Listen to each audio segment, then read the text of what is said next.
It rained as if the sky itself had decided to mourn Oswald Weldon.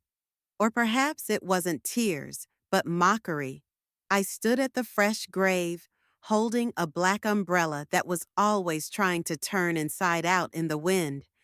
My daughter Winifred clung to her husband Hubert, who held her carefully under the elbow as if she might crumble with grief. There was no one to support me. I'm 67, and I've just buried the husband I lived with for 42 years. We met when I was working at the post office, and he came to send a package to his aunt in Scotland. Oswald looked so elegant then, in his dark blue suit, with a mop of thick raven wing hair. He seemed to me like a prince who had accidentally wandered into my gray world of sorting letters and stamps. 3 months later, we were married. At the time, I didn't realize how quickly we'd made that decision. Now, in retrospect, I can see the first alarm bell in that hurried marriage. Oswald never wasted time, always acted decisively and quickly, especially when it came to his advantage. Dash Mrs. Weldon. Briston's lawyer's voice snapped me out of my recollection. If you don't mind, we could move on to the reading of the will today. It would be warmer in the office. I nodded, brushing raindrops off my face. I wasn't sure there weren't tears among them, not because I was madly in love with Oswald. Rather, I was mourning the 42 years I'd wasted on a man who'd never really seen me. Of course, Briston, Hubert replied in an exaggeratedly cheerful tone. There's no point in getting wet here when all formalities can be settled in a civilized atmosphere. Hubert Pierce, the husband of my only daughter, had always struck me as a man who lacked sincerity. Tall, with an impeccable haircut and an expensive watch, he worked for an insurance company and was more proud of his position than he should have been. Oswald adored him, calling him the son I never had. It always ticked me off, as if our daughter wasn't good enough. The lawyer's office smelled of leather and paper and something else, maybe frustration. I sat in a hard chair, straightening the folds of my only black dress, the one I'd bought 10 years ago for Oswald's sister's funeral. Winifred and Hubert sat on the leather sofa opposite, both in impeccably tailored mourning clothes. My daughter looked like a porcelain statue, fragile, beautiful, and cold. At 35, she was already beginning to notice the first signs of age and fought them fiercely, as if old age were a disease that could be defeated with expensive creams and injections. Now, Briston coughed, pulling out the papers. Let's begin the reading of Oswald Henry Weldon's last will and testament. The formalities took a few minutes. I watched the expression on my daughter's face. She sat with a perfectly straight back, clutching her husband's hand. There was impatience in her eyes, as if she were already mentally arranging the furniture in her new home. And all my property, including the real estate at 34 Highgrove Terrace, bank accounts, stocks, and other assets, I leave to my beloved daughter, Winifred Amelia Pierce. I heard Winifred exhale quietly. Hubert squeezed her hand tighter. Except for the garage on Black Mill Road, which I leave to my wife, Edith May Weldon. Briston continued without lifting his eyes from the document. There was silence in the room. I stared at the lawyer, trying to make sense of what I was hearing. A garage? The old, dilapidated garage that Oswald had bought 20 years ago and barely used? That's all I got after 4 decades of marriage? I'm sorry, my voice sounded quiet and uncertain. Did you say just the garage? Briston finally looked up at me. Yes, Mrs. Weldon.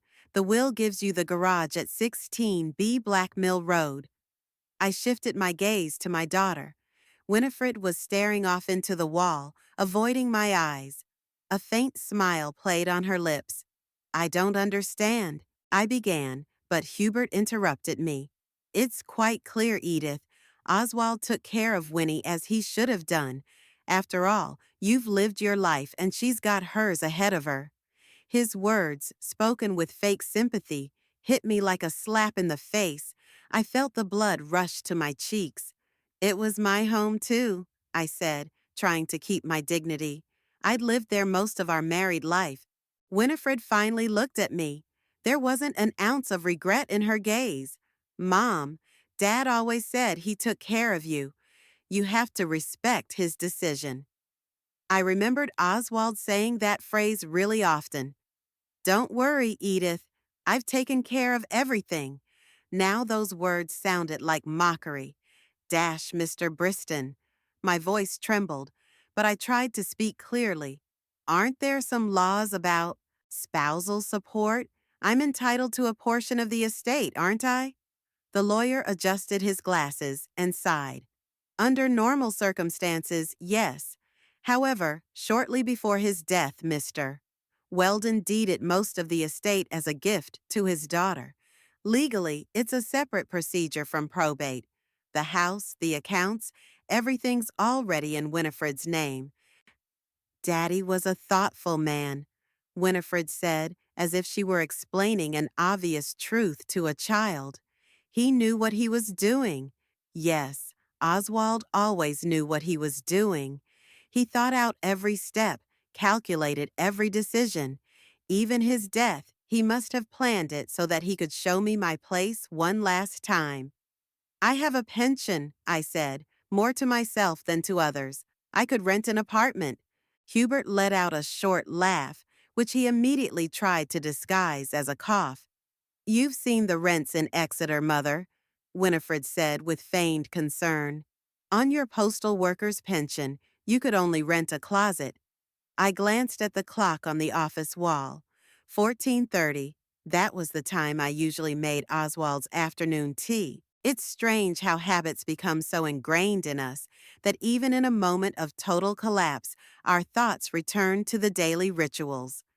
Well, I stood up, squaring my shoulders. I guess that's it? Briston nodded, clearly feeling uncomfortable. There are still some formalities, papers to sign. Mom can stay with us, Winifred said suddenly, not looking at her husband. Until she finds something suitable. Hubert tensed, but quickly put a smile on his face. Of course, Edith, of course. We can't leave you on the street.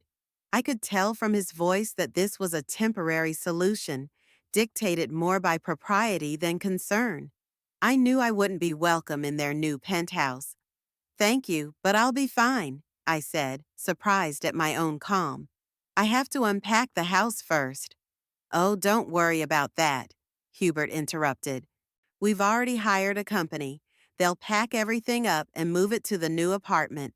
All you have to do is pick up your personal belongings. Personal effects. Like 42 years of life can be packed into a couple of suitcases. As if the house I'd set up, the house I'd raised my daughter in, wasn't filled with my memories, my essence. When? Was all I could ask. Tomorrow, Winifred answered. We want to move before the end of the week. It will be more convenient for Hubert to get to the office from Highgrove Terrace. Of course, Hubert's convenience always came first, even for Oswald, especially for Oswald. I walked out of the lawyer's office feeling strangely light. The rain had stopped, but the streets were still glistening with moisture. My umbrella dripped onto the sidewalk, beating out a quiet rhythm. I wandered without purpose, trying to make sense of my new situation. All my life I had followed Oswald. He decided where we lived, how we spent our money, where we went on vacation. I left my job at the post office when Winifred was born and never went back. Oswald insisted his wife shouldn't work. I'll provide for you both, he said.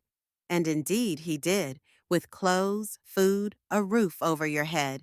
Everything except dignity.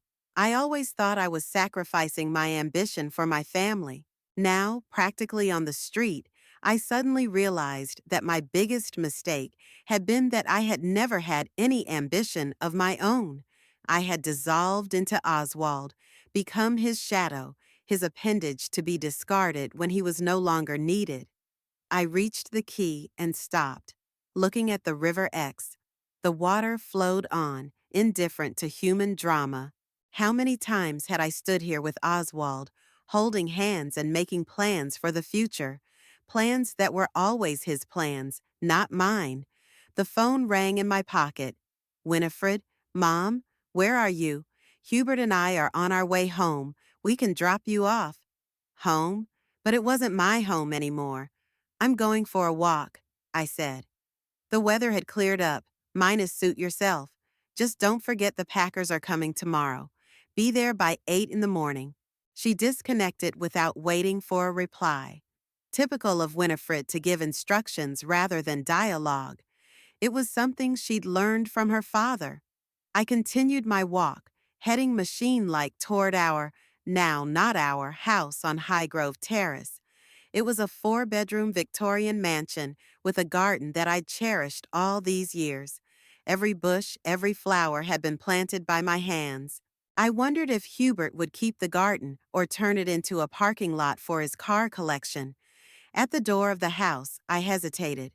I took out my keys, realizing they would soon be a useless piece of metal. I stepped inside and stood in the hallway, breathing in the familiar smell, a mixture of the lavender sachets I'd hung in the closets, old wood, and the light scent of books from Oswald's library. I went up to the bedroom and started packing. Clothes, photo albums, a few books, my jewelry, few and inexpensive, a brooch my mom had given me, a pearl necklace Oswald bought for our 20th anniversary, the silver bracelet Winifred gave me for my 60th birthday. In the drawer of my dressing table, I found my old notebook. Opening it, I saw a list of names and phone numbers, friends I had long since lost touch with. Oswald didn't like it when I spent time with my friends. "Why do you need those gossipy girls?" he used to say. "You have a family." And gradually I drifted away from everyone I had once cared for. I saw the name Pearl Knobs, my best friend since high school. We haven't spoken in like 15 years. I wondered if she remembered me. Does she still live in Exeter? I packed my things into 2 suitcases and a small box. My whole life fit into such a small volume. For a second, I was overcome with despair, but then another thought came. Perhaps there is something liberating in this lightness. Perhaps it was a chance to start over, without Oswald dictating my every move. There was a knock at the bedroom door. "Winifred, have you packed already?" she asked, looking at the suitcases. "Good. Tomorrow is going to be a hectic day." She looked slightly guilty, but not enough to offer me a fairer solution. "What are you going to do?" she asked after a pause. "Going to look over my inheritance," I replied bitterly. "The garage on Black Mill Road." Winifred frowned. "Mom, you're not thinking of living in a garage, are you?" "That's ridiculous. What's left for me? Rent an apartment on a letter carrier's pension?" My daughter looked away. "You can stay with us, I told you. Under the same roof as Hubert?" "No, thank you." Winifred sighed. "He's not so bad, Mother. He's just, pragmatic, like Daddy." Yes, Hubert was a lot like Oswald. Perhaps that was why Oswald loved him so much, because he saw him as a reflection of himself. "In any case," Winifred continued, "you must have somewhere to sleep tonight. Hubert and I are staying at a hotel until the move is completed." "I'll sleep here," I said. One last time. Winifred nodded and left. I heard her talking to Hubert downstairs, but I couldn't make out her words. Soon the front door slammed. They were gone. I lay on the bed I'd shared with Oswald for the past 4 decades and stared at the ceiling. Tomorrow my life would change completely. I'd lost my husband, my home, and, it seemed, my daughter, who had chosen to side with her father even after his death. All I have left is an old garage and the feeling that I've lived someone else's life. Maybe it was time to start my own. The morning was surprisingly clear. The spring sun cast a golden glow across the room, mocking my mood. I gathered the last of my belongings and looked around the bedroom that no longer belonged to me. Strangers were already stomping downstairs, packing furniture and boxes the moving specialist Hubert had hired.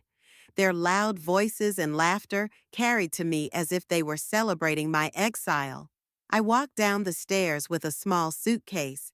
I had already taken the box of personal belongings and the second suitcase to the storage room at the train station, a temporary solution until I found a place to live.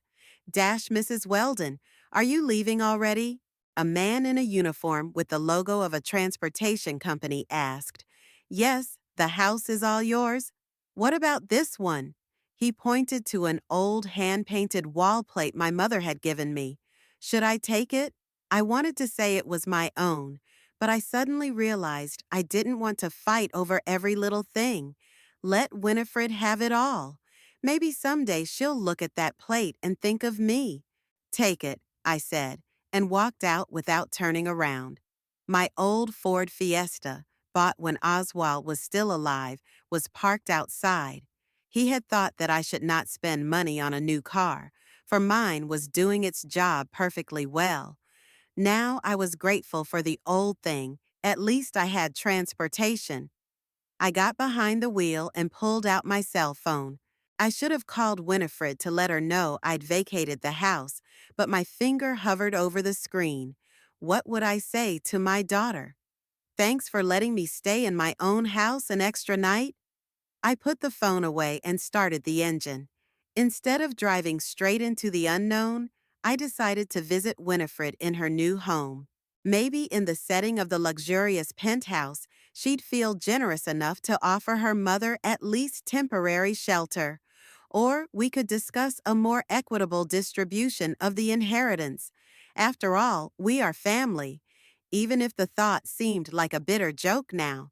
The penthouse was in the new Riverview development on the waterfront, Exeter's most prestigious neighborhood. A tall glass building overlooking the river and the historic city center.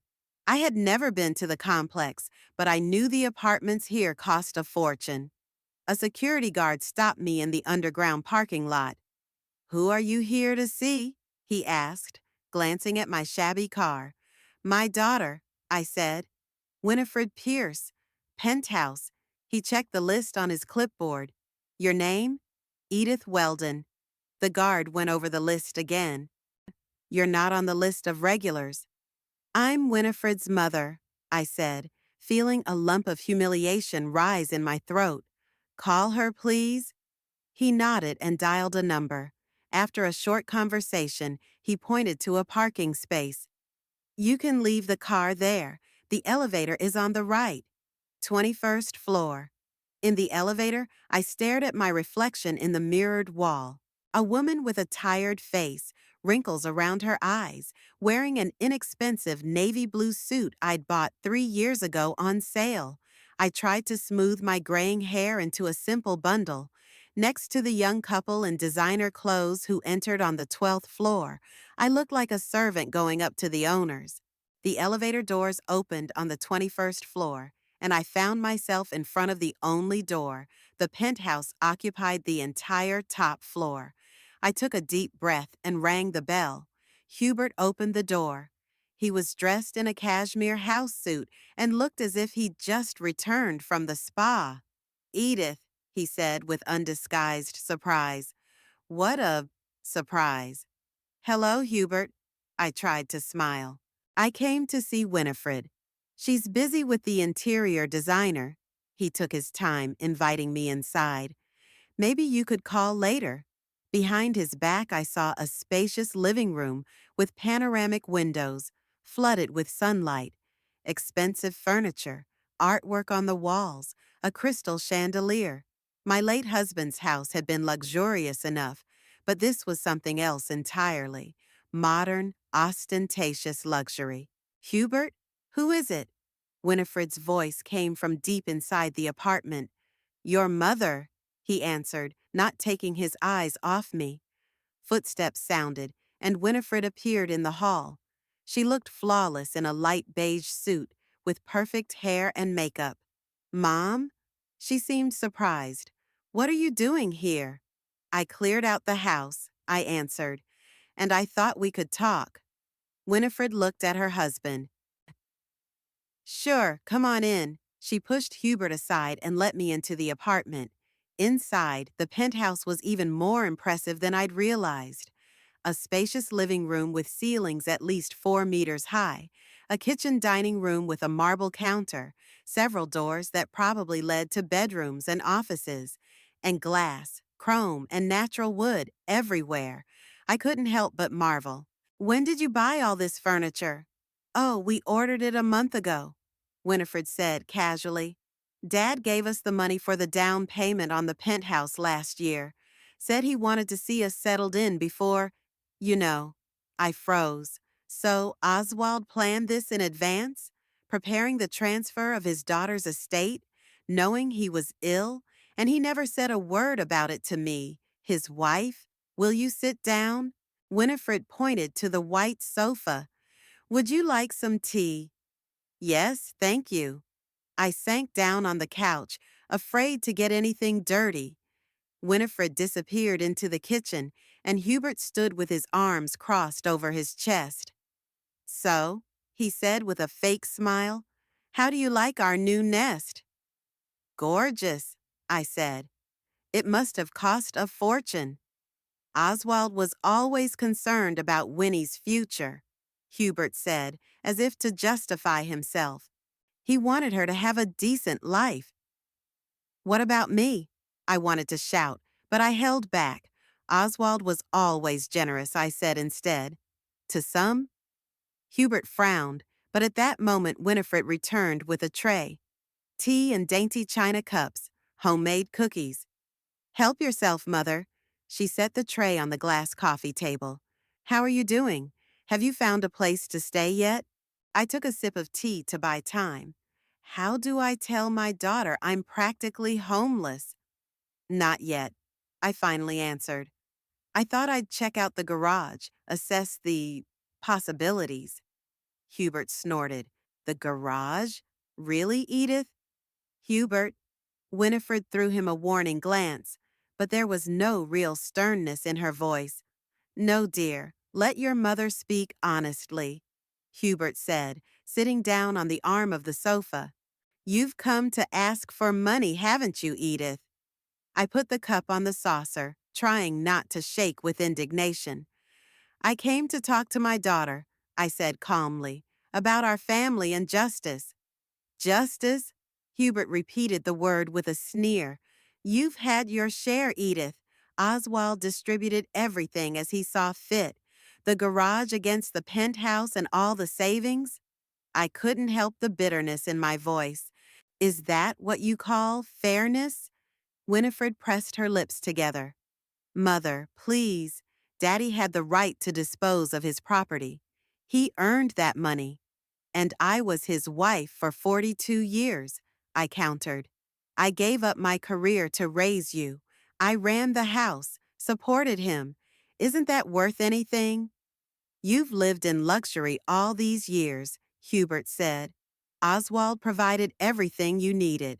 Like a housekeeper, I looked him straight in the eye. The kind of housekeeper you can throw out the door at any time. Hubert stood up and paced the room. Do you know what your problem is, Edith? You never appreciated what you had. Oswald used to complain that you were always dissatisfied, always grumbling. Hubert, Winifred sounded a real warning this time. No, let him know.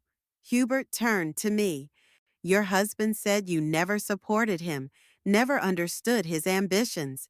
He achieved everything in spite of you, not because of you. I felt the blood drain from my face. Had Oswald really said that about me? Behind my back, to his adoring son-in-law? Hubert, that's enough. Winifred rose. Mother, forgive him. He's just upset. Upset? I asked her again. Upset about what? About getting the penthouse and my husband's entire fortune? No, because you've come to beg for something that doesn't belong to you, Hubert said. Oswald knew that you would spend all the money on nonsense. That's why he left you only the garage. I rose slowly. I didn't come to beg, I said quietly. I came to talk to my daughter, my only daughter, who I hoped remembered that I was her mother. Winifred looked embarrassed but was in no hurry to take my side. Mom, please don't be dramatic. No one is saying you're not my mother. But Dad made a decision, and I have to respect his will. What about my will? I asked. My future? You have a pension, Winifred said as if that solved everything. And you can sell the garage. That's enough for a modest life. A modest life sounded almost like poverty to my daughter. I could live with you, I said, though the thought was unpleasant even to me. There's plenty of room. Hubert laughed. Of course, and you'd remind us every day how unfairly you've been treated. No, thank you. Hubert's right, Mother. Winifred came over and took my hand. This isn't going to work. We've just started our new life. We need space. I pulled my hand out. Space? In a 200 square meter penthouse? It's not about physical space, Winifred said in the same patient tone I'd once used to explain to her why we shouldn't eat sweets before dinner. We need emotional space, a fresh start. Without me, I finished her thought. You could say that, Hubert intervened. Oswald wanted Winnie to be happy, and I intend to fulfill his wish. Something in his tone made me look more closely at my son-in-law. A smug smile, a condescending look. He was enjoying my humiliation. You've always hated me, I said, surprised at my own candor. From the beginning. Don't be silly, Mother. Winifred shook her head. Hated you? Hubert grinned. That's too strong a word. Let's just say you were never the mother-in-law I dreamed of. And what would the mother-in-law of your dreams be like? I asked, feeling anger rising inside. Silent? Invisible? Grateful, Hubert said, for caring for your daughter better than you ever could. I turned to Winifred. And you let him talk to me like that? Winifred looked unhappy but determined. Mother, you're the provocateur. Hubert's right. We'll get you help, but you can't live with us. Help? I almost laughed. What kind of help? You've already taken everything you can from me. We could help you monthly, Winifred said, a small sum, so you could rent a modest apartment. Alms, you mean? I shook my head. From a daughter who lives in a penthouse that my husband bought with my money. Father's money, Winifred corrected. It was his will. I looked at my daughter, beautiful, well-groomed, with perfect makeup and cold eyes. When had she become like that? When had she changed from the little girl I cradled at night into this soulless woman who valued material possessions over family ties? You know, I said after a long pause, Oswald always said you had it in you. Strong, determined. I was proud of that, but now I see that you've inherited his worst traits too, selfishness and callousness. Winifred's face contorted with anger. How dare you, after all Papa has done for you? What did he do for me? I felt tears coming to my eyes, but I held them back. He kept me in a golden cage for 40 years and then threw me out like a piece of junk? And you, my own daughter, you think that's okay? I think you're ungrateful. Winifred straightened. All these years you've lived in luxury, without working, without making any effort. And now that Papa's gone, you've come to demand more. I didn't come to demand, I said quietly. I came to ask for help from my family. But apparently I don't have a family anymore. Hubert sighed theatrically. Here comes the drama. He glanced at his watch. We have a meeting with the designer in 30 minutes, Winnie. I'm leaving. I headed for the door. Don't worry, I won't bother you again. Winifred followed me. Mom, don't be like that. We can find a compromise. I stopped in the doorway and turned to her. What kind of compromise, Winifred? You got everything. I got nothing. Where's the room for compromise? We offered to help you. Handouts, I interrupted. You offered me handouts to assuage your conscience. But you know what? I can do this on my own, without your help. I took a step out of the door, but Hubert stopped me by the arm.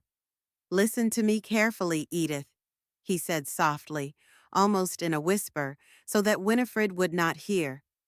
I know what you think of me. And you know what? I don't care.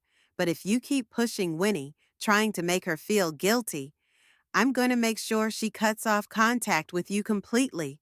Do you understand? I looked into his eyes, cold, calculating, and I knew he wasn't bluffing. I understand, I said. I understand perfectly. I released his hand and walked toward the elevator. Winifred stood in the doorway, making no attempt to stop me or say anything else. We'll contact you about the financial aid, she called out as I was about to enter the elevator. Check your mail. The elevator doors closed, cutting me off from my daughter and her new luxurious world. I stood staring at my reflection in the mirrored wall and felt something inside finally break. The illusion of family, the last hope of my daughter taking my side. All the way down from the 21st floor, I stood still, petrified. It wasn't until the doors opened in the underground parking lot that I finally let the tears flow. I cried as I sat in my old car, gripping the steering wheel so hard my knuckles turned white. I cried not so much from resentment and humiliation, but from the realization of my utter loneliness. My husband had betrayed me even in death. My daughter chose material possessions over her mother, and her husband, well, Hubert had always been like that, calculating and ruthless. When my tears dried, I started the engine and drove out of the underground parking lot into the daylight. I had nowhere to go but to the old garage on Black Mill Road, the only thing Oswald had left me. Get lost, you worthless old woman. Hubert's words rang in my ears like a sentence. It was even worse than he'd actually said it. But that's how I felt, a worthless old woman thrown out of my own family's life. Perhaps a garage is all I deserve, a place for old, unwanted things. I drove around Exeter with no clear idea where I was going. My old Ford roared to life, climbing the hilly streets of a city that was suddenly foreign to me.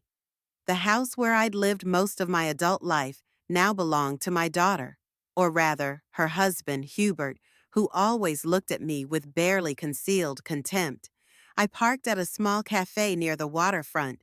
It wasn't a place of sophistication, more like a haven for those who couldn't afford the fancy establishments of the center. Perfect for me, I thought with a bitter chuckle, a single woman of limited means. Over a cup of tea, I tried to gather my thoughts. The savings I had left in my personal account would last me 2 months if I saved. That would be enough to find a cheap apartment and a job, perhaps in a store or at the front desk. At 67, I doubt anyone will want to hire me, but there's no choice.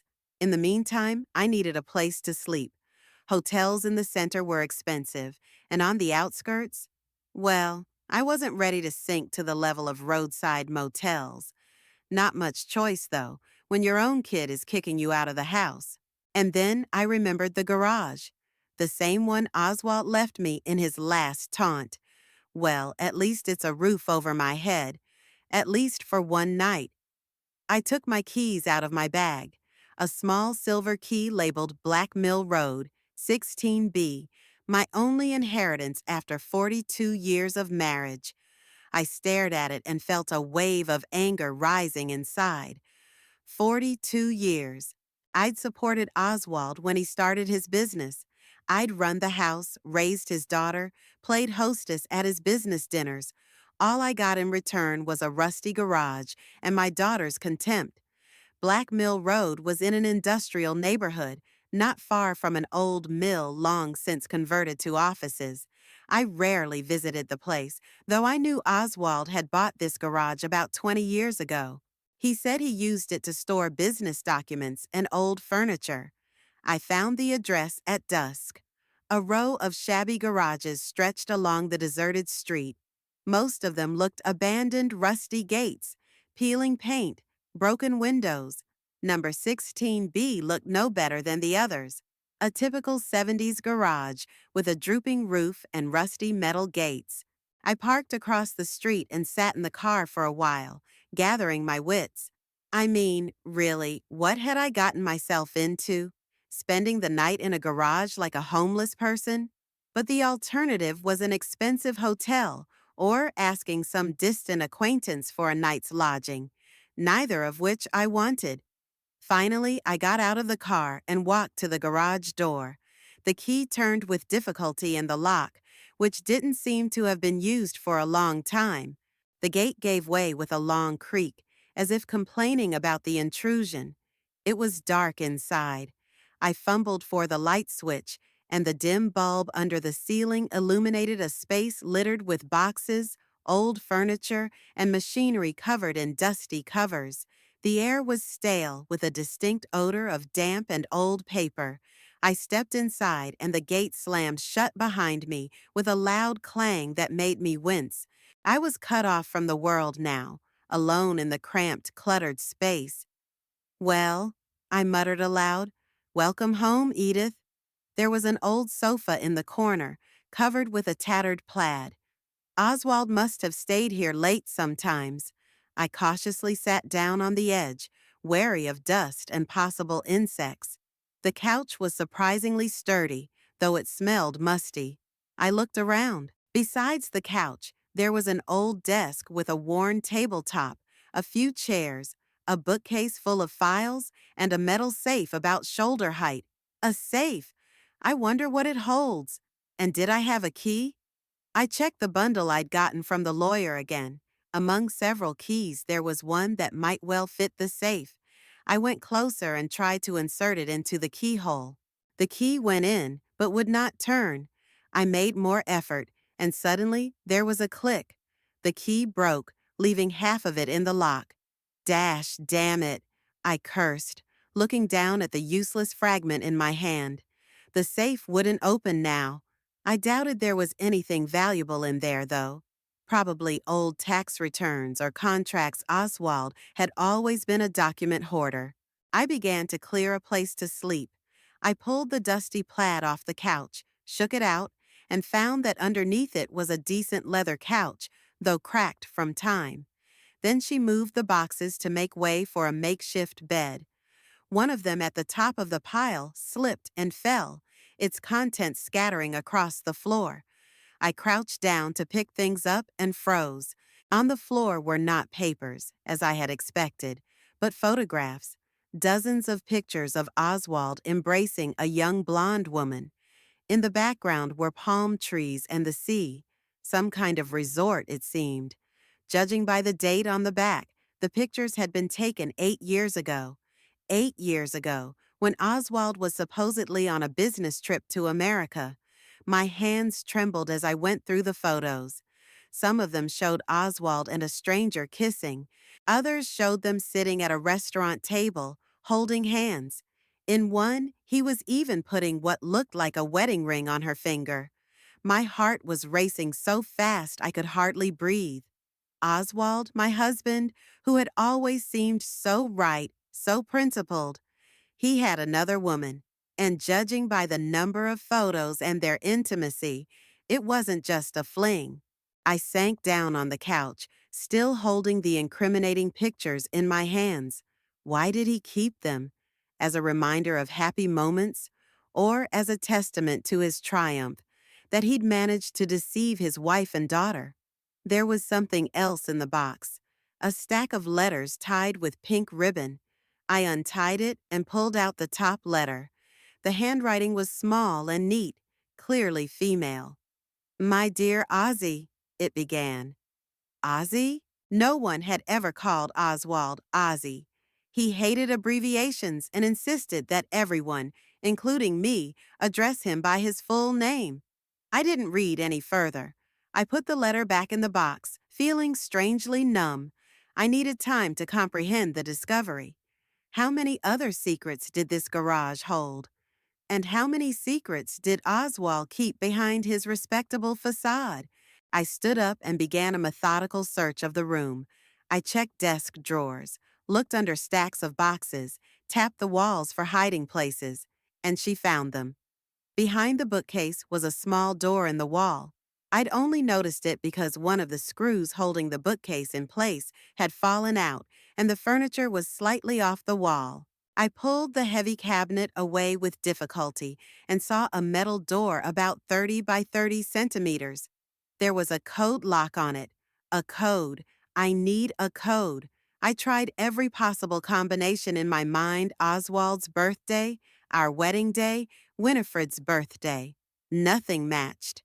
Then I remembered the date on the back of the picture with the blonde girl, the 26th of July, 2016. She dialed 2607. The lock clicked and opened. Behind the door was a small alcove filled with items carefully wrapped in cloth. I carefully pulled out the first package and unwrapped it. Inside was a collector's coin in a clear plastic case with a certificate of authenticity, a gold double eagle from the year 1925. I didn't know much about numismatics, but even I could tell that it was rare and expensive. The next roll contained another coin, then another and another. In total, I counted 15 collectible coins, each in an individual package with a certificate. On each certificate was an estimated value, and even to me, far from collecting, the sum seemed impressive. But that wasn't all. At the bottom of the stash was a velvet box that looked like a jewelry box. I opened it and gasped. Inside sparkled a diamond necklace. Real diamonds. I didn't doubt it was too clear, even in the dim light of the lamp. I sank to the floor next to the stash, holding a treasure I didn't know existed. My husband, who always reproached me for overspending, who insisted on saving money and controlled every penny of the family budget, was secretly collecting rare coins and buying jewelry. For whom? For the blonde in the photos? But the most important treasure was waiting for me in the farthest corner of the stash. They were diaries, 5 identical leather notebooks with the initials OHW on the cover. Oswald Henry Weldon. I picked up the top one, the one that looked newer than the others, and opened it to the first page. January 10th, 2024. Dr. Raymond confirmed my fears today. Pancreatic cancer, terminal stage, gives me 3 to 6 months. I decided not to tell Edith the truth. She'd only fuss and moan and be of no use to me. I'm not going to tell Winnie either. She's too emotional. She'll start crying. As long as I'm not feeling too bad, I can keep up a semblance of normalcy. The main thing is to complete the transfer of assets before it's too late. I flipped the page, feeling nausea rise to my throat. Oswald had known about his illness since January, knew and kept silent, excluding me from the last months of his life, just as he'd excluded me from every important decision before. January 12th, met with Briston. Everything is going according to plan. Already transferred most of the assets to Winnie 2 months ago, as soon as the first suspicion of illness arose. I just need to get the real estate settled. Briston warns that Edith can contest the will, but she has little chance. Everything is formalized as a gift, not an inheritance. Hubert, of course, will make sure she gets nothing. The fellow's good with money. I'm not wrong about him. I read entry after entry, and with each line my view of my husband crumbled like a house of cards. Oswald, whom I had thought to be a stern but principled man, turned out to be a calculating manipulator, carefully planning how to disinherit me. January the 15th. Edith suspects something. Noticed I've been spending a lot of time in the garage. Said I was sorting through old papers. She never took any interest in the files, so she believed it. If she knew what was in here, well, it's none of her business. She'll get the garage when I die. That's my little joke. I doubt she'll find the stash, and if she does, she won't be able to use its contents. Edith has always been practical, but not clever. Those words hurt me more than any physical blow. For 42 years, I'd lived with a man who didn't think I was smart enough, who planned to strip me of everything we'd built together and mocked me for it. I kept reading, turning page after page, absorbing the bitter truth like poison. February 20th, the pains are increasing. Started taking the morphine Raymond prescribed. Edith noticed I'd lost weight, so I had to lie about my new diet. She believed it, of course.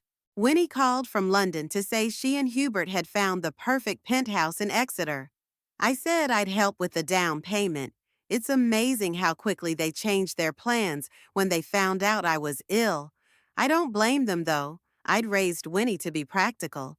Money shouldn't go to waste. I spoke to Sophie on the phone yesterday. She's still in Paris, missing me. She promised to come back in March. I hope I'll still be able to see her. It's a pity we met so late. She makes me feel alive, real, not like Edith, who's always been more like a housekeeper than a wife. Sophie understands me half a word, shares my interests. I wish I could leave her more. Winnie wouldn't approve. But the necklace and the coins are officially Sophie's, even though they're still here. She'll take them after the funeral. Sophie. That was her name, the blonde in the pictures. Sophie, who was real to Oswald. Unlike me, to whom he'd left jewelry and a coin collection, things worth perhaps hundreds of thousands of pounds. I read on, and each entry revealed a new facet of betrayal. Oswald hadn't just cheated on me with another woman. He'd been living a double life for years. Sophie wasn't the only one. Before her there was Caroline, and before Caroline there was Jane. He met them on business trips, gave them gifts, took them on vacations, all behind my back. I thought we were saving to secure Winifred's future, that rare vacations and modest Christmas gifts were a necessity. All the while, Oswald was spending money on mistresses and collections, leaving me to play the role of frugal housewife, eternally grateful for the roof over my head.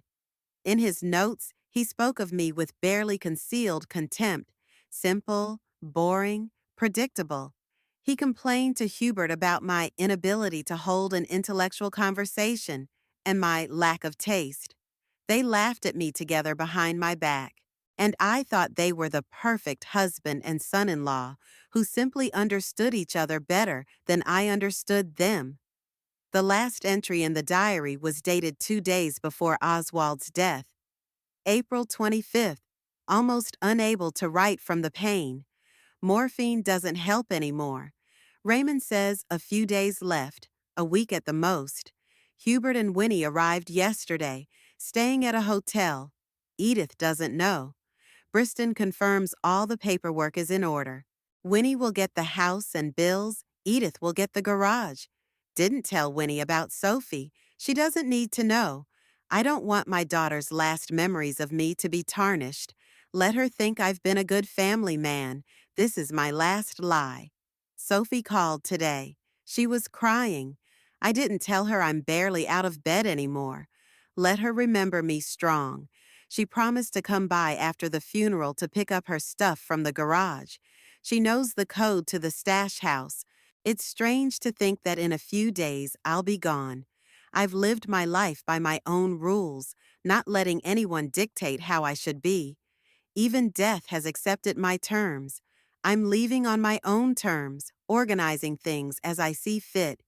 Edith will grieve, but not for too long. She's used to living in my shadow. Now she'll have to learn to exist on her own. I doubt she'll be able to. She's been just Mrs. Weldon too long to be anything else. This is my last entry. I'm exhausted. Goodbye, diary. You've been a good listener. I closed the diary and laid it on my lap. There was a lump in my throat, but no tears, only emptiness and a strange, tingling sense of freedom. 42 years I had lived a lie. 42 years loving a man who despised me. And now, in a dirty garage, among dust and junk, I finally learned the truth.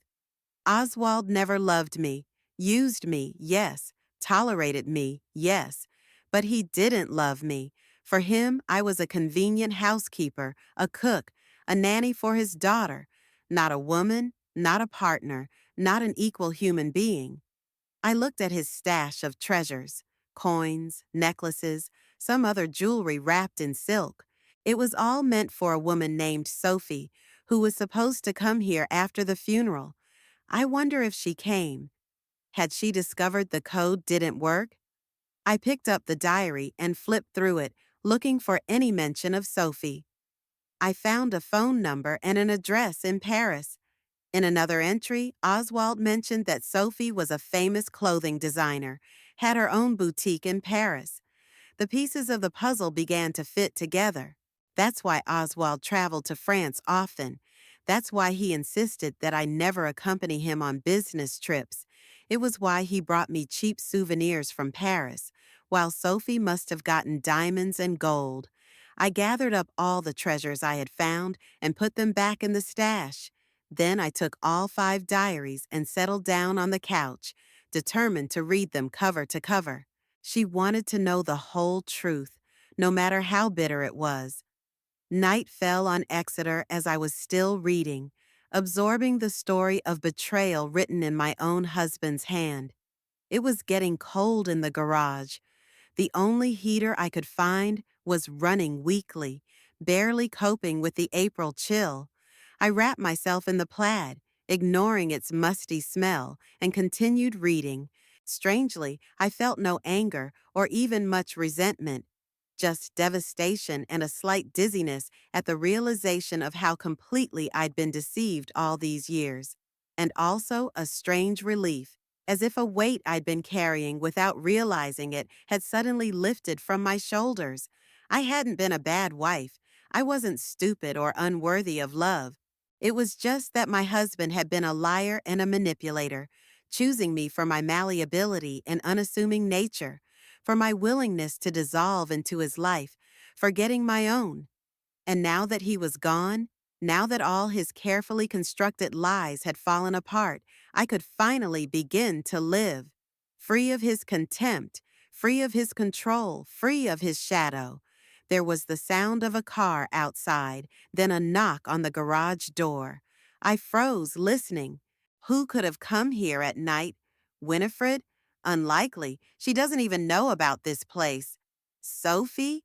But how would she know I was here? The knock came again, more insistent. "Who's there?" I shouted, not moving. "Edith? Edith Weldon?" A woman's voice, with a slight accent. "It's Sophie Lefebvre. We need to talk." I didn't open the garage door right away. Instead, I hastily folded the diaries and put them in my bag. Whatever this woman wanted, I wasn't going to give her the key to Oswald's secrets. At least not right away. "Wait a minute," I shouted as I cleaned myself up. My hands shook as I fixed my hair and smoothed my wrinkled clothes. Taking a deep breath, I unlocked the garage door and stepped back. There was a woman standing in the opening, a tall, slender blonde woman in her mid-40s, maybe 50s. She wore an elegant black coat, a silk scarf, and designer boots. She looked like she had just stepped off the cover of a fashion magazine. Her blonde hair was perfectly coiffed, her makeup emphasizing her delicate features. I recognized her immediately from the photos. Sophie Lefebvre, my husband's mistress. Behind her, I noticed a parked car, a brand new Jaguar with French license plates. "Dash, Mrs. Weldon?" she said with a slight French accent. "I'm sorry to intrude. I tried to find you earlier, but—" "How did you find me?" I interrupted, crossing my arms over my chest. Sophie smiled slightly. "I was watching the house on Highgrove Terrace. Saw you leaving there this morning. Then—" She fell silent, choosing her words. "I followed you to your daughter's penthouse, and then here." "You followed me?" My voice sounded sharper than I intended. "Why?" "We need to talk," she said simply. "About a lot of things. Can I come in?" I hesitated. It didn't seem right to let my husband's mistress into my only sanctuary. But curiosity prevailed. "Come in." I stepped back, letting her in. Only it's not particularly cozy in here. I know, Sophie said quietly, looking around the cluttered garage. I've been here before. Of course she had. It was probably their secret hideaway, a meeting place away from prying eyes. The thought of it echoed in a dull ache somewhere deep inside. Have a seat. I pointed to the couch. I'm afraid I don't offer any other amenities. Sophie carefully lowered herself onto the edge of the couch, placing the designer bag next to her. It seemed out of place in this dusty, cluttered environment. Too elegant, too sophisticated. You've already found the stash, she said. It wasn't a question. It was a statement. Yes, and you've read the diaries. I nodded, watching her carefully. Then you know about me. Sophie tilted her head slightly. And that Oswald and I were lovers, I finished for her. For years, apparently. 8 years, Sophie answered quietly. We met at an art exhibition in Paris. 8 years. Almost a fifth of my marriage to Oswald. All those business trips, all those late-night phone calls he took in his office with the door closed, all the exhibitions and conferences he went to alone because it would be boring for you, darling. Why are you here? I asked bluntly. For your things? For the coin collection and the diamond necklace? In part, Sophie admitted. But more than that, I wanted to meet you, to talk. What's there to talk about? You slept with my husband behind my back. He left you valuables that are probably worth more than anything he left me. What else is there to talk about? Sophie didn't look embarrassed or guilty. She remained remarkably calm. Oswald hasn't told you everything, she said. Not even in his diaries. That interested me. I sat down on the only chair in the garage, opposite Sophie. Go on.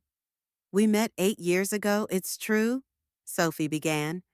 But our relationship, it was more complicated than just an affair. Oswald said he was going to divorce you.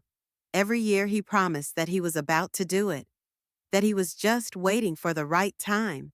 First, it was when Winifred graduates, then when Winifred gets married.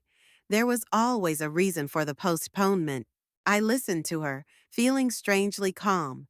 All these revelations should have hurt, but instead of pain, I felt only fatigue. He never intended to divorce me, I said. He was comfortable having a wife at home and a mistress in Paris. Exactly, Sophie nodded. I realized it too late. By then, I was already too deeply entangled in the relationship. She opened her bag and pulled out a stack of photos, the same ones I'd found in the box. He said he made copies for himself, Sophie explained. He kept the originals here as souvenirs. It was typical of Oswald to collect evidence of his victories. She spoke of Oswald with a mixture of tenderness and bitterness that made me wonder if maybe he had cheated her too. Was he using her as he had used me? When he got sick, Sophie continued, he finally admitted that he would never leave you.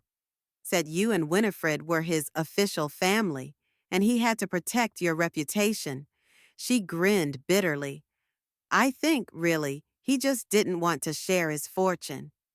And yet he left you jewelry and a collection of coins, I said. Yes, he did, Sophie nodded. But do you know what he told me in our last phone conversation? That you'd get the garage, and if you were smart enough, you'd find the stash. That it was his latest joke to get the two of us to run into each other. I remembered the diary entry where Oswald doubted I'd find the stash. So he deliberately left me the garage in the hope that Sophie would show up for her treasure, and we'd meet up. What kind of twisted mind would plan such a confrontation, even after death? He was always playing with people, I said quietly, always manipulating, since the beginning of our marriage. Yes, Sophie nodded. That's what our experiences have in common, Edith. We were both pawns in his game. Strangely, at that moment, I felt a kind of solidarity with this woman. Despite her role in my family drama, She too had been a victim of Oswald's calculating and selfish behavior. "What do you intend to do now?" I asked. Sophie stood up and walked over to the hiding place. I had never put the bookcase back in its place, so the door was visible. "Take what he left me and go back to Paris," she answered. "Close this chapter for good." She dialed the code and the door opened. I watched Sophie methodically pull out a bundle of coins, a velvet box with a necklace, a few other pieces of jewelry. "Do you know how much all this is worth?" I asked. "Enough to ensure a comfortable life," Sophie replied evasively, "but not enough to make up for 8 years of lies." She put her treasures in her bag, leaving the stash empty. Then she turned to me. "And you? What will you do, Edith?" "That's a good question. I didn't know the answer myself. Go back to my daughter? After she sided with Hubert, looking for a cheap apartment and a job at 67? I don't know," I admitted honestly. "Maybe I'll sell this garage and move somewhere else. I'll start over.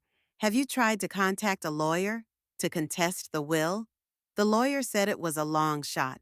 Oswald made it look like a gift to his daughter, not an inheritance. Sophie nodded thoughtfully, then took a business card out of her coat pocket. "Here," she handed it to me. "My address and phone number in Paris, if you need help or just want to talk. I know it's strange to offer friendship to your lover's wife, but we've both been hurt by his lies." I finished for her, accepting the card. "Thank you. Maybe I'll take you up on that offer." Sophie headed for the exit, but stopped at the gate. "The diaries," she said without turning around. "Will you keep them?" "Yes," I answered.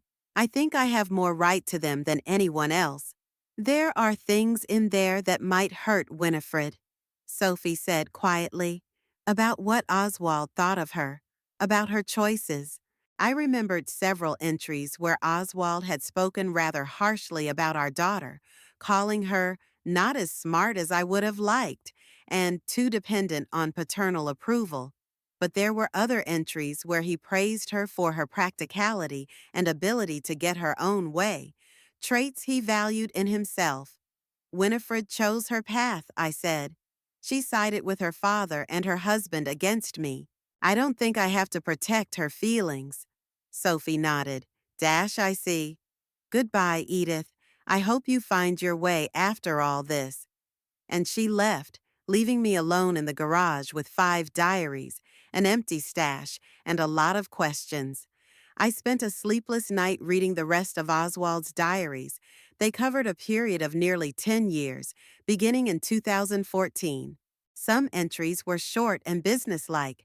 Others were lengthy reflections on life, business, and relationships. Oswald wrote about Winifred with conflicting feelings, pride in her successes and disappointment at her weaknesses. He criticized her choice of husband. "Hubert is ambitious, but he lacks originality of thought. He's good as a performer, but he'll never be a real leader.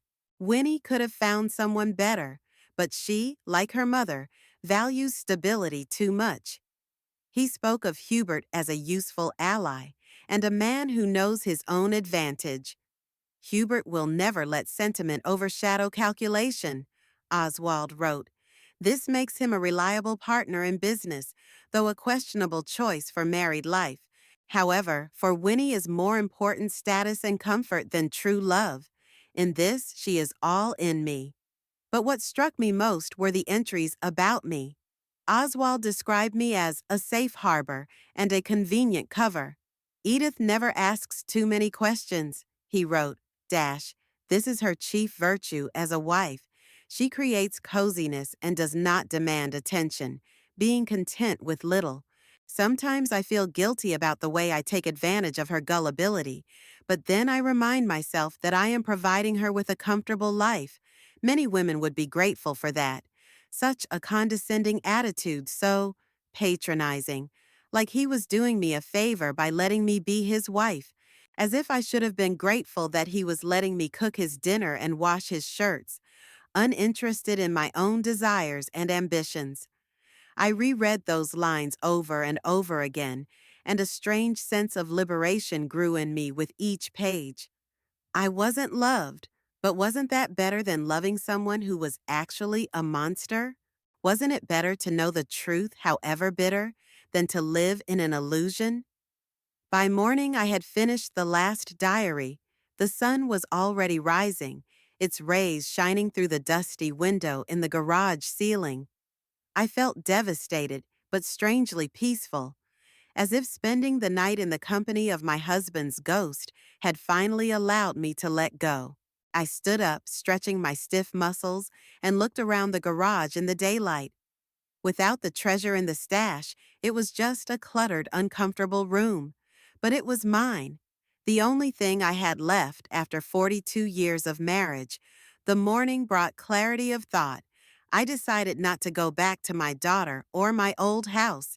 Instead, I drove to the nearest cafe to have breakfast and think over the next steps. Over a cup of hot tea and toast with jam, I opened Oswald's last diary and reread the entry made a month before his death. Met with an appraiser from the Sotheby's auction house. My coin collection is valued at a minimum of £350,000. Given the rarity of some of the specimens, at the auction can get an all 500. This is good news for Sophie. With such a sum, she will be able to expand her business as she dreamed. The necklace with diamonds has also increased in value. Now it costs about $70,000. The total value of the contents of the stash is close to $600,000. Not bad for a side investment, as I call it. £600,000. A sum that would be enough to buy a nice house in an upscale neighborhood in Exeter. A sum that Oswald secretly invested in gifts for his mistress while I saved on groceries and clothes. I wonder if Winifred knew about that money, about the coin collection, the jewelry? Probably not. Judging from the records, Oswald was trying to make sure his daughter saw him only as a caring father and a successful businessman, not as a liar and a cheat. I remembered Sophie's words that there were things in the diaries that might hurt Winifred. Should I show her those entries? Let her find out what kind of man her adored father really was? Part of me wanted to do that. Wanted to see the pain and disappointment on my daughter's face, wanted her to experience at least some of the shock I had experienced. But the other part of me realized that it wouldn't return her love and respect to me. Rather, it would make her hate me for destroying the bright image of her father that she had kept. No, I must keep the diaries. They are my proof, my comfort, my key to freedom from the past. After breakfast, I went to the bank, where I rented a safe and put Oswald's diaries in it. Then I drove back to the garage to decide what to do next. A surprise awaited me on the garage doorstep, a small package in brown paper. Inside was an old gold coin and a note from Sophie. Edith, I thought you should have at least part of what Oswald intended to leave me. This coin is one of the most valuable in the collection, about £40,000 at last valuation. Consider it compensation for the years stolen from you. Sophie. I held the coin in my hand, unable to believe my eyes. Why had Sophie done this? Out of guilt? Out of solidarity? Or just because she thought it was fair? Whatever it was, that coin had changed my position. £40,000, not a fortune, but enough to rent an apartment, pay for a few months of living, and consider my future plans. I sat down at Oswald's desk and began to sort through the papers, trying to find the Sotheby's appraiser's contacts. Perhaps he could help me sell the coin without too many questions. Among the papers were several folders of financial statements from Oswald's company. I'd never been interested in his business, but now that I had to rebuild my life, any information could be useful. In one of the folders, I found something unexpected: the registration papers for the garage. According to them, the space was not just a garage, but a commercial property with a business permit. Moreover, it was located in an area that, according to the city's development plan, was to be redeveloped in the coming years, which significantly increased its value. I remembered reading about it in the local newspaper, a project to transform an old industrial area into a modern business and residential complex. Oswald had bought this garage long before the redevelopment plans became public. Perhaps he knew about them through his business connections? That would explain why he kept the garage all these years instead of selling it. This discovery made me look at my inheritance in a new way. The garage might not just be a cluttered space, but a valuable investment. If managed properly, I could get a lot more than Oswald had bargained for. I grinned at the irony and continued to sort through the papers. Among them, I found something else interesting, a draft of a letter written in Oswald's hand a few weeks before his death. It was addressed to a Mr. Collins, a representative of the Newfoundland Development Company. Dear Mr. Collins, Oswald wrote, I thank you for your offer to purchase my garage on Black Mill Road. However, I am compelled to decline it. As I told your colleague Mr. Pettigrew, I am not interested in selling that property at this time. As for your comment about treating my heirs humanely, I assure you I am fully aware of the potential value of this property and have already disposed of it in my will accordingly. Best wishes, Oswald Weldon. So, Oswald was offered to buy the garage. And judging by the tone of the letter, the offer was very persistent and probably profitable. But he declined and left the garage to me. Why? Maybe it wasn't just a joke, as he wrote in his diary. Maybe in leaving me the garage, he was actually leaving me something valuable, something that could secure my future if I was smart enough to figure it out. I didn't rule out that Oswald might have had more practical motives. Tax considerations, for example, or a desire to avoid claims from potential creditors. But as I reread his diaries, I was more and more inclined to think that this was his last gift, a posthumous game in which he wanted to see if I could turn the old garage into something more. Perhaps deep down he wasn't so sure I was as useless and helpless as he portrayed in his notes. Perhaps a part of him even hoped that I would prove otherwise, that I was smarter, stronger, and more resourceful than he'd thought all those years ago. By noon, I finished sorting through the papers and made a plan of action. First, find this Mr. Collins from Newfoundland Development and find out if they were still interested in buying the garage. Second, consult with an independent real estate appraiser to understand the real market value of the place. Third, sell the coin given to Sophie to have a means of living while I attend to these matters. I gathered all the necessary documents and left the garage feeling strangely excited. For the first time in years, I was making important decisions on my own, without looking to Oswald. It was both frightening and exciting at the same time. On the way to my car, I ran into an older man who apparently owned the garage next door. He gave me a curious look. Are you the new owner of Weldon's Garage? He asked, leaning on his cane. Yes, I answered. Edith Weldon, his wife, widow. I'm sorry for your loss. The man nodded. I'm Harold Simmons. I've owned the garage across the street for 30 years. Your husband was often here, sometimes with a young blonde lady. I could feel the color flooding down my face. So the neighbors knew about Sophie. They knew about Oswald's double life, while I remained in the dark. Yes, was all I could squeeze out. You know, they want to buy up all the garages on this row, Simmons continued, nodding toward the construction site across the street. Newfoundland Development. They're offering good money. I turned it down. I've got nowhere to go with my old cars, but you might want to think about it. Thanks for the advice.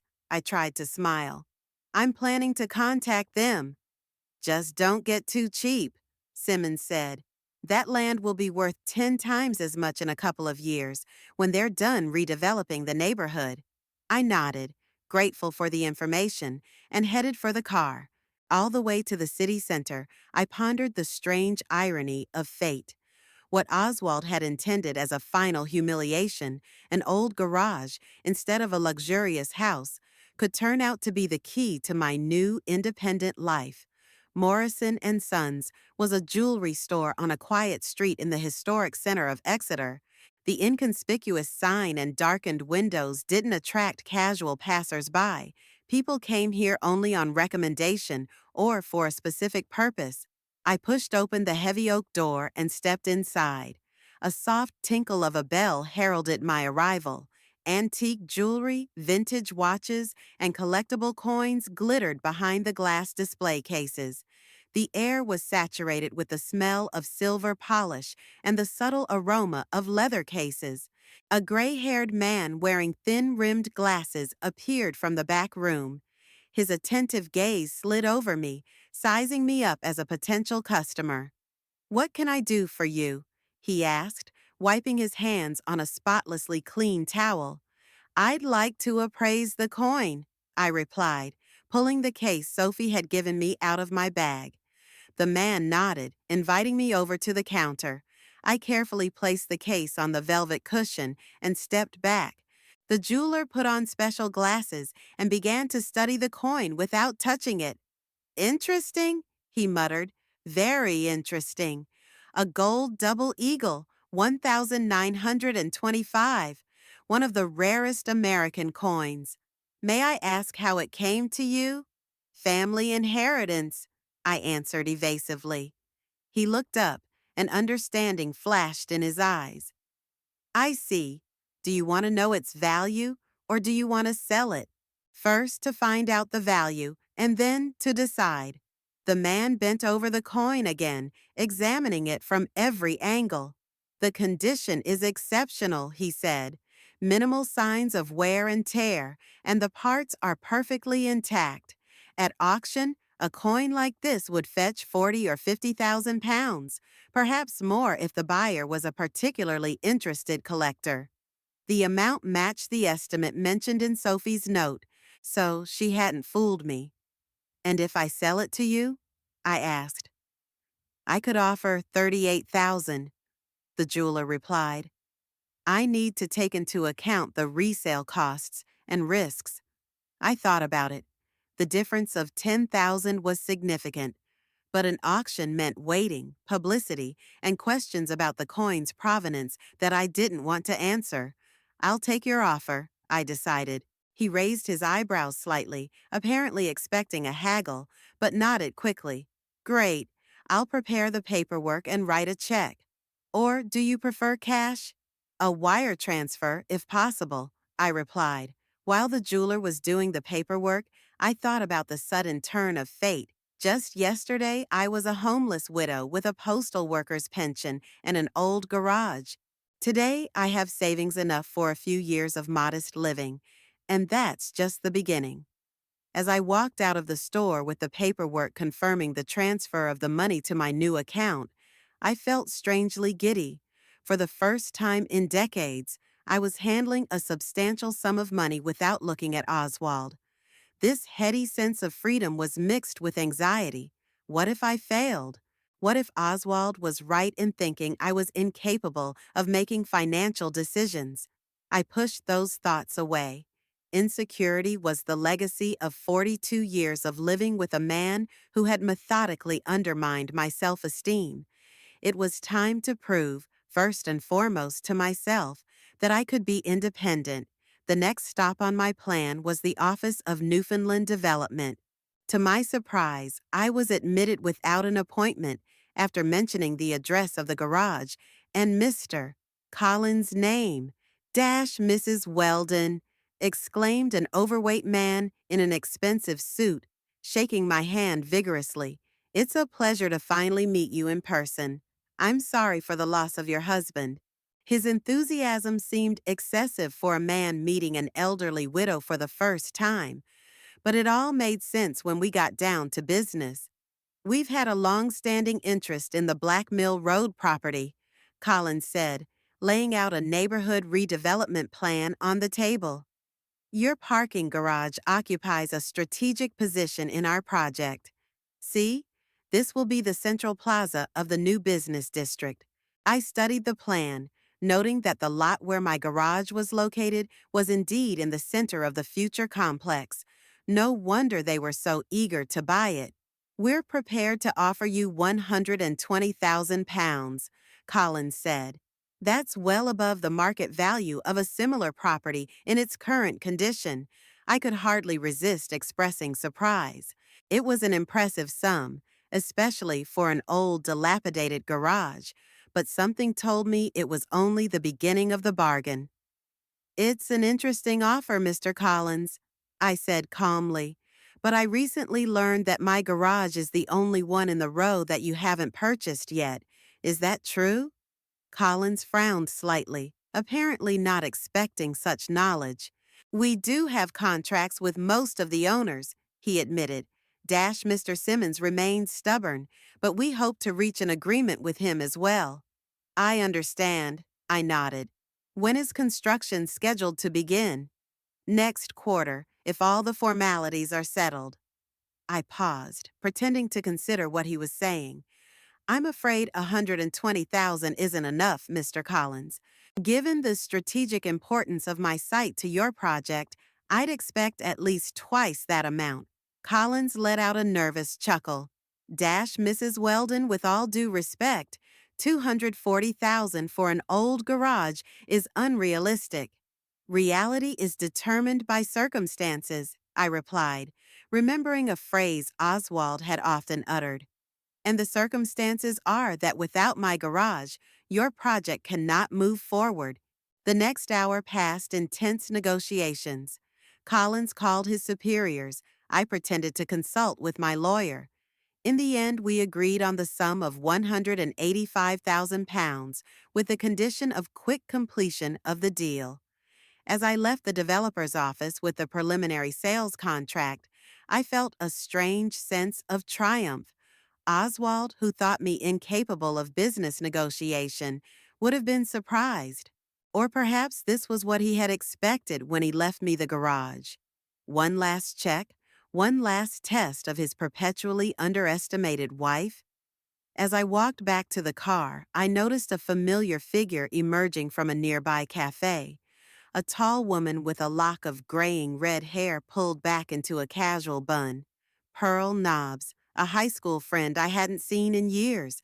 I hesitated. Would she recognize me? Would she want to talk to me after all these years? But before I could decide, Pearl spotted me. Edith? Edith Weldon? She exclaimed, approaching with wide strides. Good heavens, it's been ages. It's been winters. Pearl, I smiled, feeling unexpectedly warm. How are you? I'm doing fine. She looked me over with an attentive gaze. You don't seem to be in the best shape. What's the matter? Pearl had always been a straightforward person. It was a quality that repelled Oswald, but I found it refreshing. My husband died, I said simply. He left me a garage instead of a house, and my daughter kicked me out of the house. Pearl whistled. That's a twist. Listen, I've got half an hour before the meeting. Let's go to the cafe and you can tell me all about it. I agreed, and soon we were sitting at a small table by the window with cups of tea. So Oswald has finally shown his true colors, Pearl said, after listening to a brief version of my story. I always said he wasn't what he said he was. You never told me that, I countered. I did in the beginning. Pearl sipped her tea. But you were too in love to listen, and then he effectively isolated you from all your old friends, including me. I thought about it, remembering how I'd gradually drifted away from my friends after I'd gotten married. It hadn't been a sudden breakup, more like a slow fading of contact, encouraged by Oswald. You're right, I admitted. I let it happen. Don't blame yourself. Pearl waved her hand. Oswald was a master manipulator. He'd created a golden cage for you, and you weren't the only one who'd fallen for it. And you? I asked, suddenly realizing that I knew nothing about my friend's life for the past 15 years. How has your life turned out? Pearl laughed briefly. Oh, it's much more simple than that. Divorced my husband after 10 years of marriage when I realized he wasn't going to change. Raised two sons who now live in London. Opened a small needlework store on the high street. Nothing grand, but I'm happy with my life. Her story sounded so simple, so normal. The life of an ordinary woman who made decisions and took responsibility for them, who divorced when her marriage was no longer happy instead of clinging to the illusion of a happy family. You did well, I said sincerely. I've always admired your determination. And I've always admired your patience, Pearl said with a smile. But it seems to have run out now. It's for the best. So, what do you plan to do next? I told her about the coin, about the negotiations with the development company, about my tentative plans. Good for you. Pearl slammed his palm on the table. Oswald must be turning in his grave. His quiet, submissive wife was not so helpless. Sometimes I think he might have seen it coming, I admitted. Leaving me the garage was like a final experiment, whether I could handle it or not. Who cares what he wanted? Pearl snorted. The main thing is that you're free to live for yourself. By the way, where are you staying? In the garage for now. I smiled embarrassedly. But I'm thinking of renting an apartment for a while, until I decide what to do next. Nonsense. Pearl cut me off. I have a spare room above the store where my eldest son used to live. Stay there as long as you need to. I don't want to embarrass. Don't be absurd, she interrupted. It'll be a pleasure. Besides, you have a place to live now, don't you? I laughed, feeling the weight of the last few days begin to recede. Maybe that was the difference between Pearl and me. She'd always been able to accept help without feeling obligated, while I'd let my pride isolate me from the support of my friends. Thank you, Pearl. I'll gladly take you up on your offer, but I insist on paying the rent. It's a deal, she nodded. Now tell me more about your daughter. Did she really kick you out the door? Just like her father, the apple of the tree. The conversation turned to Winifred and Hubert. I told of our last meeting, of my daughter's coldness, of my son-in-law's blatant contempt. You know, Pearl said thoughtfully, I think there's something wrong. I remember Winifred as a child. She was always a kind girl. It's hard to believe that she's turned into such a heartless person. Oswald always had a strong influence on her. I sighed. She idolized her father. And Hubert, he's like Oswald in his youth, ambitious, calculating. Winifred always looked for her father's qualities in men. A classic case, Pearl nodded. But it's still strange. Maybe they're having financial problems.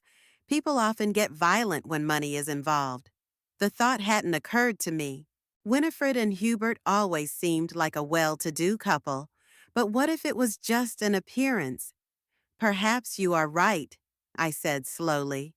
Oswald had mentioned in his diaries that he had helped them with the down payment on the penthouse. Maybe they were counting on a larger inheritance to cover the remaining debt. Quite possibly, Pearl agreed. Those luxury penthouses in Riverview cost a fortune. A mortgage on such a property could be exorbitant, even for a man with a good job. I remembered Hubert talking about his career in insurance. He always emphasized his successes, but never mentioned specific numbers. What if his income didn't match his ambitions? There's a way to check, Pearl suggested, noticing my hesitation. My niece works at the bank that financed the purchase of the Riverview apartments. I could gently ask her if she'd heard about any payment problems with the new tenants. Is that legal? I questioned. Absolutely not, Pearl grinned. But sometimes you have to break a few rules to get justice. I hesitated. It didn't seem right to use unofficial channels to get information about my daughter's financial situation. On the other hand, Winifred and Hubert hadn't shown much sensitivity in turning me out the door. All right, I decided, but just general information, no specifics. Pearl nodded and looked at her watch. I have to go to a meeting. Come back tonight with your things, and I'll show you a room." She wrote down the address on a napkin. "And, Edith, I'm glad we've met again, even under these circumstances." "So am I replied sincerely.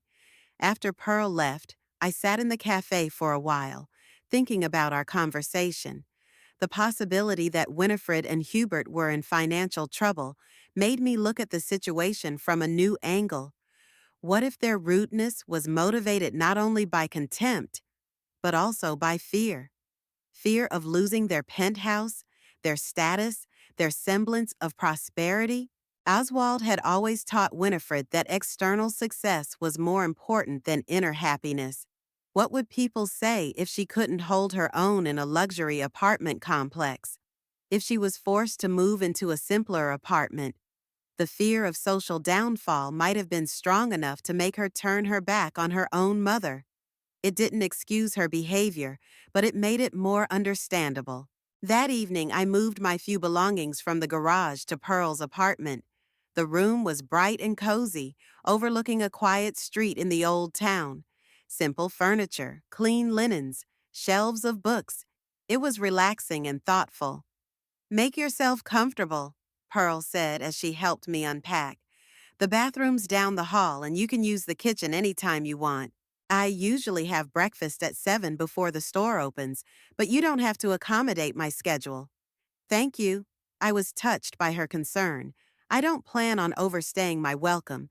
As soon as the garage sale is finalized, I'll find my own place." "Take your time," Pearl shrugged. "Think carefully before you make any decisions. You have a rare opportunity to make a fresh start. Not many people get that chance at our age." That evening, after dinner, Pearl received a message from her niece. Nothing specific, but the big picture confirmed my suspicions. She said that several of the new homeowners in Riverview had already applied to refinance their mortgages. Pearl said the original terms were too difficult. The bank has been reluctant because the market value of the apartments is lower than the amount of the loans. So, if Winifred and Hubert can't pay, they will not only lose the penthouse, but they will also owe the bank?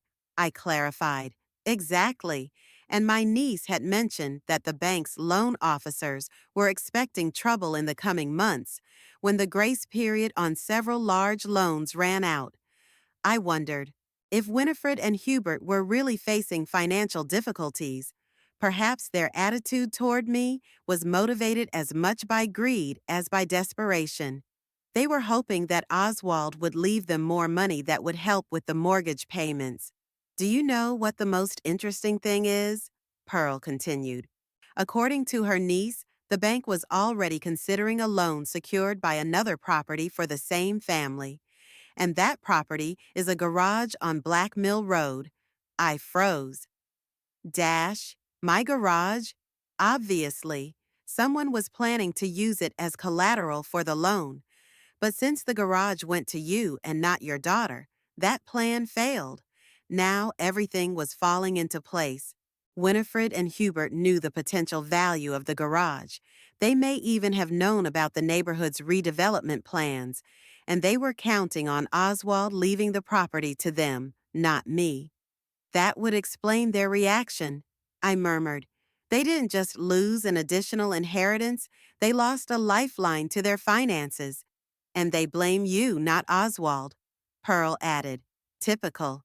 It's always easier to blame a living person than a dead one.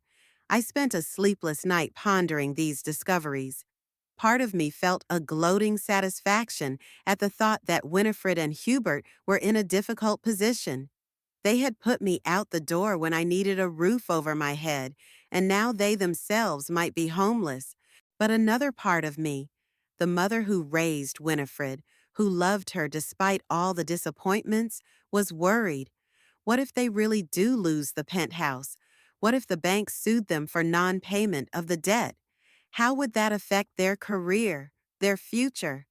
In the morning, I shared my doubts with Pearl. "You're too kind." She shook her head as she poured coffee. "After the way they treated you, you're still worried about them." "She's my daughter," I replied simply. "No matter what happens, that's not going to change." So, what are you planning on doing? Give them the money from the garage sale? I thought about it. No, not give it to them, but maybe offer to help on certain conditions. What conditions? Pearl asked. I haven't decided yet, but I want Winifred to realize that there are more important things in life than money, and that her relationship with her mother shouldn't depend on financial gain. Pearl snorted skeptically. Noble, but naive. People rarely change, Edith, especially those who grew up with attitudes like your daughter's. Perhaps, I agreed, but I must try. Not for Winifred's sake, or Hubert's, but for my own, to know that I'd done my best. At that moment, my phone rang. It was an unfamiliar number. Edith Weldon speaking, I answered. Dash Mrs. Weldon? This is William Hawkins, Mr. Hubert Pierce's attorney, said the official voice. We'd like to talk to you about the garage on Black Mill Road. Do you have time to meet today? I decided to meet Hubert's attorney at a neutral location, a small cafe in the center of town. Pearl offered to go with me, but I declined. This was my fight, and I had to fight it myself. William Hawkins turned out to be a young man with prematurely thinning hair and a tenacious gaze. He came in with a leather folder and the look of a man confident of a successful outcome. Dash Mrs. Weldon. He nodded politely, sitting down across from me. Thank you for agreeing to see me. I'm listening, I replied, not wanting to waste time on small talk. Hawkins cringed slightly at my directness, but quickly restored his professional smile. Dash, my clients, Mr. and Mrs. Pierce would like to discuss the possibility of purchasing the garage on Black Mill Road. They are prepared to offer you a fair price and— How much? I interrupted. £90,000, Hawkins replied. That's 15% above the market value of similar properties in the area. I could hardly contain my laughter. 90,000 was almost half of what Newfoundland Development was offering.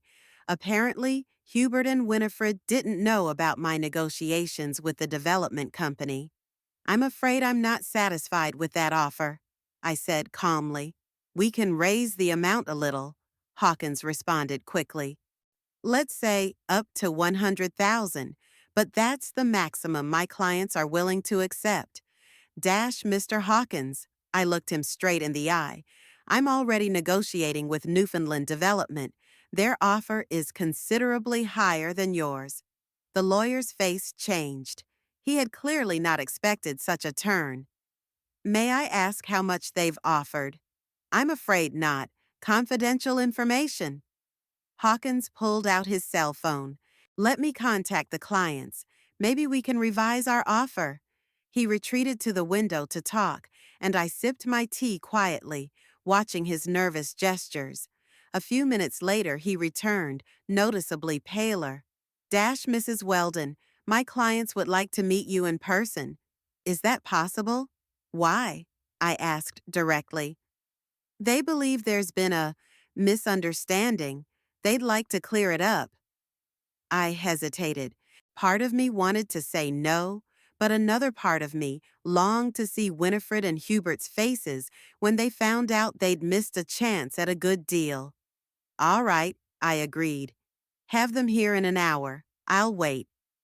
Hawkins nodded with relief and stepped away again to make the call. I took out my phone and texted Pearl that I'd be late. Then I ordered more tea and waited. Exactly an hour later, the bell above the cafe door jingled, and Winifred and Hubert walked in. My daughter looked tense, but tried to keep her dignity. Hubert did not hide his irritation. Mom. Winifred leaned over to kiss me on the cheek, but I pulled away. She froze, then straightened and sat down across from me. We're glad you agreed to meet. Without further ado, Hubert intervened. Edith, we want to buy a garage. We're prepared to pay $120,000. That's our final offer. Hubert. Winifred gave her husband a warning glance. We agreed that I would do the talking. We don't have time for sentimentality. He cut him off. Edith is already negotiating with the developers. If we want to get ahead of them, we have to move fast. I watched this exchange of remarks with interest. Obviously, there was a disagreement between them about strategy. Why are you so interested in this garage? I asked, even though I already knew the answer. It's an investment, Hubert replied. The neighborhood is going to grow, and property values are going to go up. It's also part of Dad's inheritance, Winifred added more gently. It's important for us to keep everything in the family. The hypocrisy of those words after their recent behavior made me chuckle. The family? I questioned. The same family that kicked me out the door? Mom, we didn't kick you out. Winifred had the nerve to look offended. We offered to help. Handouts, I corrected. You offered handouts, Winifred, and you made it clear that I was unwanted in your new life of luxury. It wasn't like that, she shook her head. We needed time to settle in, and now we're offering compensation. 120,000 is a more than generous offer. Newfoundland Development offered me 185,000, I said, watching their faces stretch, and I almost accepted. Hubert turned pale. 185? They're out of their minds. They know the value of that land once the neighborhood is redeveloped, I replied, and you obviously counted on my ignorance. Winifred and Hubert exchanged quick glances. Mom, Winifred took my hand, which I immediately withdrew. Let's be honest with each other. We're having financial difficulties. The mortgage on the penthouse was too onerous. Dad promised to help, but he decided to leave the garage to me instead of you. I finished for her. And now you want to make up for his mistake. Exactly. Hubert exclaimed. He shouldn't have done that to you, Edith. But neither should we suffer for it. If you sell us the garage, we can use it as collateral to refinance the mortgage. That would help all of us. All of you, I corrected. I don't see how it helps me. We'll up the offer to 130,000. Hubert was starting to panic. That's all we can do. And we'd like you back in our lives, Winifred added. We were wrong, Mom. I miss you. I looked at my daughter, trying to see the sincerity in her eyes. But all I saw was despair and calculation, the same qualities that Oswald had always valued in her. I wonder, I said slowly, how quickly you remembered your feelings of kinship when you realized I could be useful. It's not fair, Mother. Winifred looked hurt. We're just trying to make things right. Fix what? Your financial problems or our relationship? There was an awkward silence. Both, Winifred finally answered. Is that a bad thing? I took a deep breath. At that moment, I realized that I had to make a choice that would define our relationship for years to come. Help my daughter and son-in-law despite their behavior, or turn my back on them as they had turned their backs on me. I will not sell you the garage, I said firmly. Not for 130,000, not for 200. I'll sell it to Newfoundland Development and use the money to start a new life. Without you. Mom, Winifred exclaimed. You can't. I can, I interrupted. Just as you could have kicked me out the door when I needed your help. You're making a mistake, Hubert hissed. That money could have stayed in the family. Family? I grinned bitterly. Family isn't just about financial transactions, Hubert. It's support, care, love, none of which you've shown me. I stood up, signaling that the conversation was over. Goodbye. I hope you find a way to work out your problems, but it will be without my involvement. Without looking back at their shocked faces, I left the cafe and headed for my car. I felt surprisingly light, as if I'd shed a heavy weight I'd been carrying for years. A week later, the deal with Newfoundland Development was finalized. The money was deposited into my account, and I started looking for a new home. With Pearl's help, I found a small but cozy cottage in a quiet suburb of Exeter. A two-story cottage with a garden and a view of the river was a dream I had never dared to express in front of Oswald, who considered such desires bourgeois. The move took a minimum of time. I had almost no personal belongings: books, clothes, a few memorable photographs, and of course, Oswald's diaries, which were still in the safety deposit box. The day I got the keys to the new house, Pearl threw a little party. A few of her friends came, people my own age who were surprisingly easy for me to get along with. "To the new Edith," Pearl proclaimed, raising her glass. "Free, independent, and rich as hell." Everyone laughed and joined in the toast. I felt strange, as if I had awakened from a long sleep to find that the world was full of possibilities I hadn't realized I had. As I settled into my new home, I decided to start a garden. I had always loved plants, but at our house on Highgrove Terrace, Oswald had insisted on a formal English garden with smooth lines and strict symmetry. Now I could create my own little paradise, a riot of colors and shapes, free of convention. One day, while working in the garden, I noticed a familiar car parked nearby, Hubert's black Audi. I continued pruning the roses, pretending not to notice. Soon the gate creaked open, and Winifred appeared on the path, alone, without her husband. "Mama?" She hesitated a few paces away from me. "Can I talk to her?" I straightened up, putting away the garden shears. "How did you find me?" "It wasn't hard." She smiled weakly. "Exeter is a small town. Everyone knows about the widow who suddenly got rich and bought a house." I waited in silence for her to continue. "Your house is beautiful." Winifred looked around. "It's cozy." "What do you want, Winifred?" I asked bluntly. She sighed. "To apologize? Yeah. Hubert and I behaved terribly." "You're right. We were only thinking about money, not your feelings." "And what's different now?" "We lost the penthouse," Winifred confessed. "The bank foreclosed. We're renting an apartment in the suburbs now. Hubert, he's not in the best shape, lost his job after we lost our status housing." I had mixed feelings: regret for my daughter's predicament and bitter satisfaction that their ostentatious life had collapsed. "And you came to ask for money?" I asked. "No." Winifred shook her head. "I mean, I didn't come for that. I really want to make up, Mom. I've been rethinking a lot of things these past few months.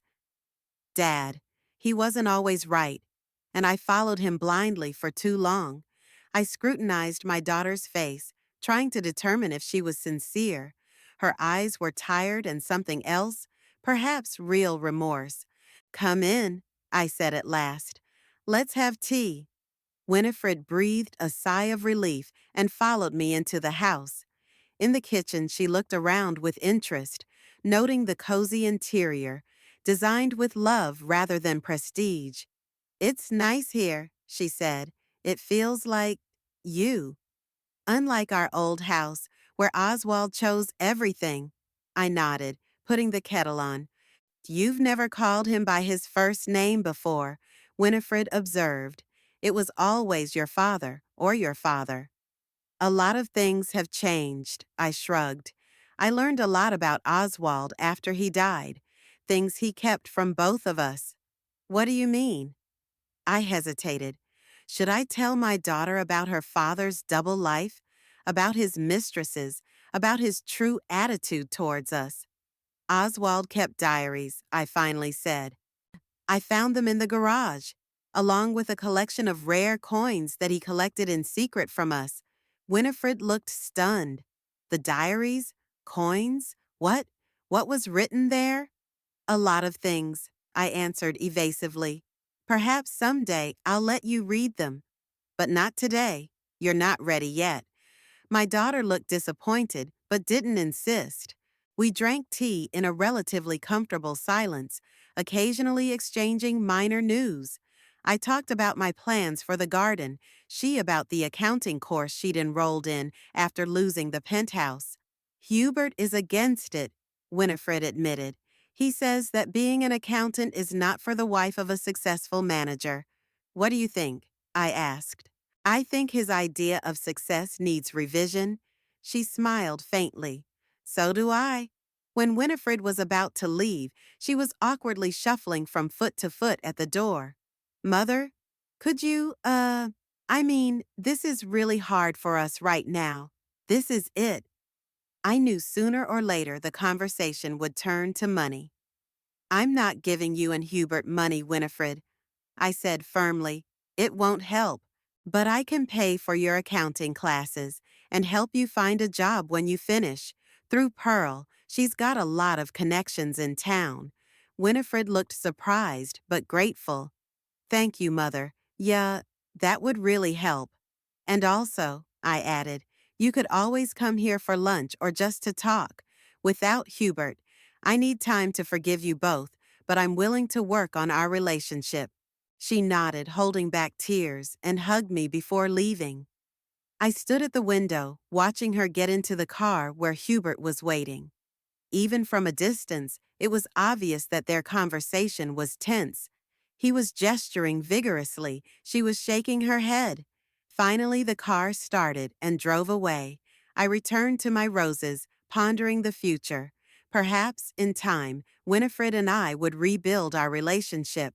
Perhaps she might even find the strength to free herself from Hubert's influence, as I had freed myself from Oswald's shadow. But that would be her choice, her path. I could not make it for her.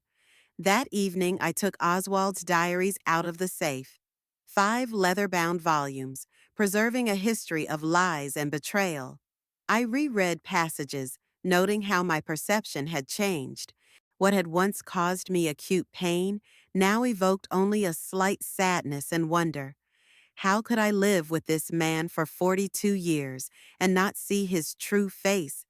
How could I mistake his control for caring, his manipulation for love? Gathering my journals, I went out into the garden and built a small fire in a special bowl for burning garden waste. One by one, I threw the volumes into the fire, watching the flames devour the pages with Oswald's neat handwriting. It wasn't an act of revenge or spite. Rather, it was a release. I was letting go of the past, but not forgiving betrayal.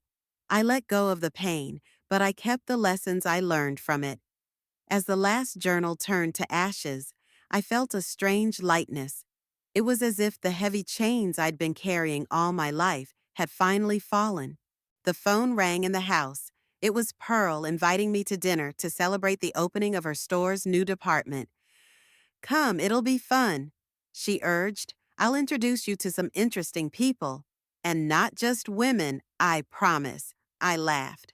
Are you trying to fix my love life, Pearl Knobs? What's the big deal? She snorted. At 67, life is just beginning, especially if you have your own house, money, and no responsibilities. I'll be there, I agreed, still smiling. But I don't promise to flirt with the gentleman you know. Just be yourself, Edith, Pearl said softly. That's enough. I hung up and went back into the garden.